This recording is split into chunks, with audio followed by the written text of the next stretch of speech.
Ngayong araw, medyo mag-aalis tayo ng damit or mamimigay tayo ng damit. Tagal na akong nagbibigay ng mga damit. Marami kasi akong damit noong high school ako, college, sobrang dami. Marami na rin akong napamigay na sako-sakong damit. Pero maayos naman yung mga yun.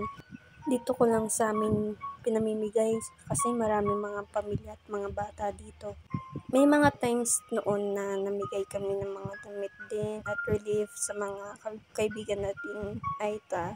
Pero nung college pa ako noon, pati nung nagtatrabaho sa government noon, namigay kami ng mga damit nung panahon ng pandemic or basta nag-collect kami ng mga damit na ipamimigay tapos ibabalot sa plastic kasama ng mga relief goods. So, dami kong damit, buong bahay yata damitan ko. Hindi lang dalawa yung orakan ko, pati buong kwarto. Lalagyan ko ata ng damit. Kaya this time, magbabawas tayo or tatry ko yung best ko na magbawas ng damit. Lalo na ngayon na may baby na ako. And this time, itong pamimigay ko may kasamang panlalaki kasi iba hindi na nasusuot ng partner ko. Kaya, ayun, habang nag-aalis ako ng damit sa cabinet ko, meron pa rin akong labada.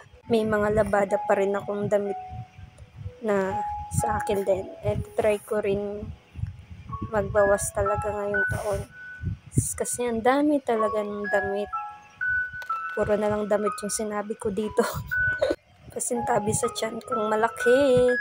Pero dahil na rin siguro na hindi ko na rin kasya yung mga damit na nandito, kaya naisipan kong magbawas na. Sobra talaga yung laki ko ngayon. Ito na yung plastic ko for now.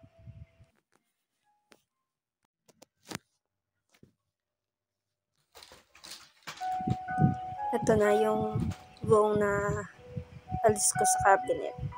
At mag-aalis pa tayo ni Ba sa susunod muli.